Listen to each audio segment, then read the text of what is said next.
denuclearization of Iran is moving along well. They've had very good meetings, and we'll see. We hit them very hard for 3 nights, as you know, but we're getting along very well. So I call it the denuclearization.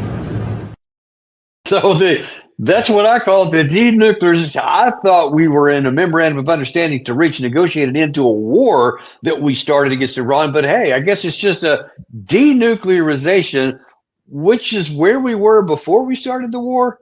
I don't know. We're going to try to figure out what we're actually trying to get accomplished here, what we can get accomplished, and what the Iranians are thinking about all this. And we have back with us today Glenn Diesen, professor of political science and host of the amazing Glenn Diesen YouTube channel. Glenn, welcome to the show, first of all, but holy cow, what do you make of that? That was just last night. Well, it's confusing, but I do think that this is part of the problem, the absence of a strategy. Exactly what is the U.S. doing here? Is it trying to put an end to the war? If it's putting an end to the war, is it walking away? Is it doing it through a memorandum of understanding? Is it simply a way of opening up the markets a little bit to alleviate some pressure?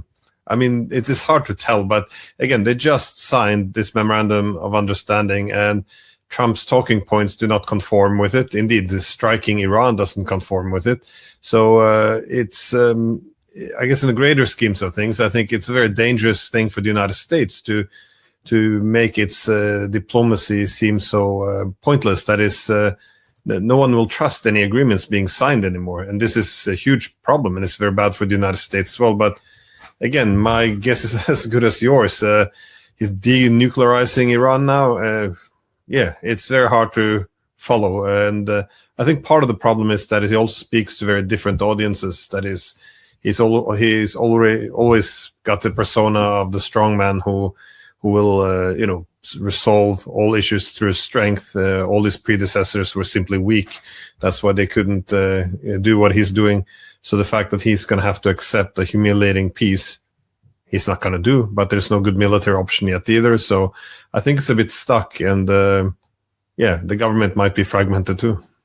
Yeah, and we're going to see some evidence of that here in just a second. But let's stick for a second with what he said there, because he says we're in the denuclearization process. That's what I'm doing here. But how is this playing on?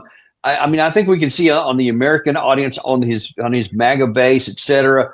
But what is this looking like in Europe when people hear him say that? Because it was self-evident there was no nuclear weapons program. Our intelligence confirmed it. Many in Europe confirmed it. The Iranians said over and over they did. And then after we started this war, we said, Trump himself, not just we, Trump himself said, Operation Midnight Hammer last year obliterated all of these facilities, and they're still buried underground. They haven't dug any of them out, et cetera.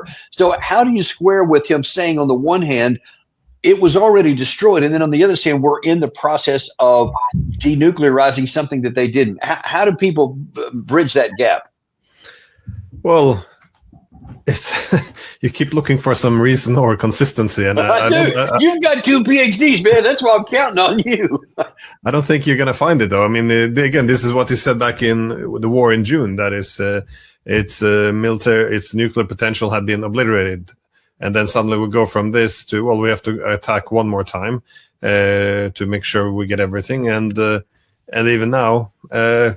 They keep referring to destroying what they claim already has been destroyed. But this is a problem of Trump, because in order to pull away after the war in June, he did have to claim complete victory. And that's what he did. But then, of course, there's some holes in the narrative, because his stories, they don't align with reality.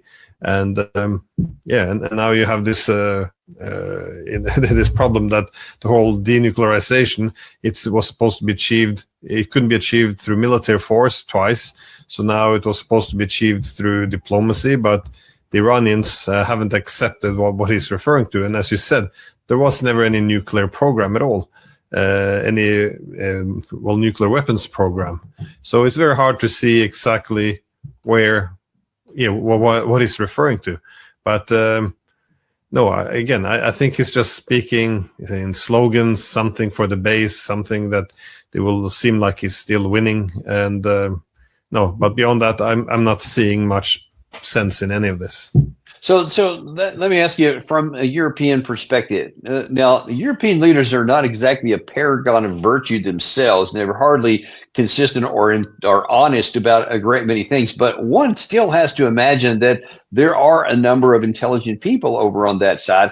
And when they try to figure out how are they going to have policies that coordinate and cooperate with the United States when President Trump now, after the bombing phase of this war so far, is trying to achieve something that was already achieved, and therefore one could make the argument, okay, well then it's game over because you've achieved that. They didn't have it, they still don't have it, so are we done here?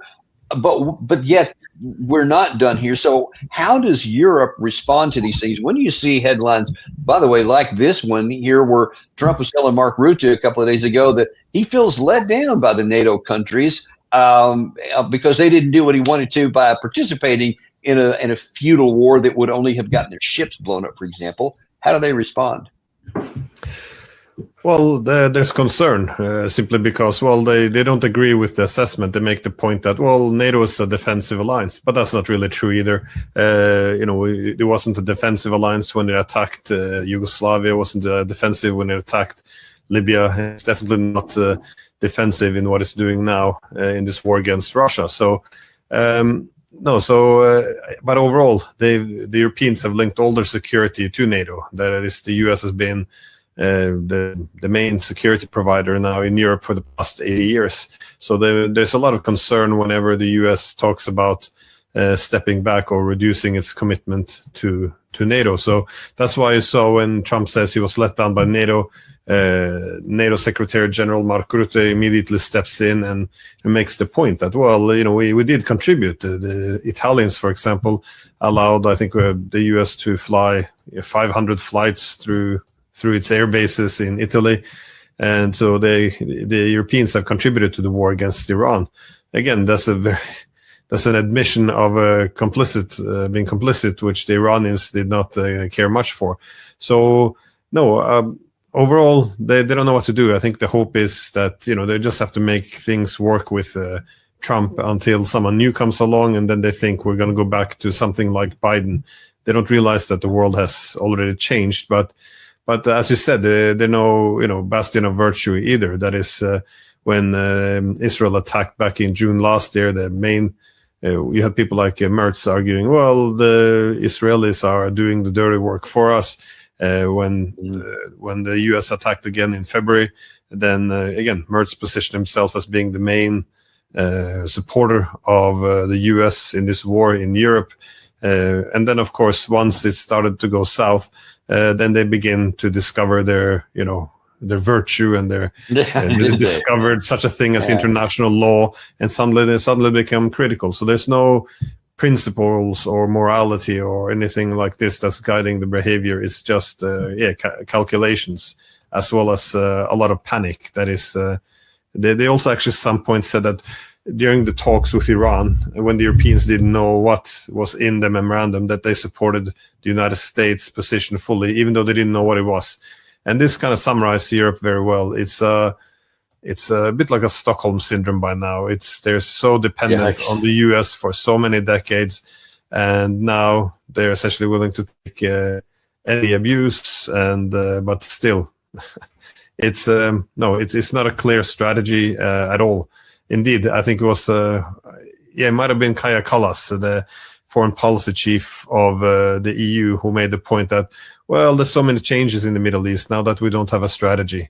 So we'll wait and see, where the pieces land, and then we'll make a strategy later on once we know what's happening. So it's no, this isn't a great time for statesmen in Europe. Man, and that's your policy chief for the European Union making that rather unusual admission. It's a little bit refreshing to actually hear it out loud instead of pretending. Only a little bit, though. I want to get to the issue that you mentioned there about the potential fragmentation even within the administration. But before we do, because it impacts everything, I want to take real quick a look at the Iranian position in all this.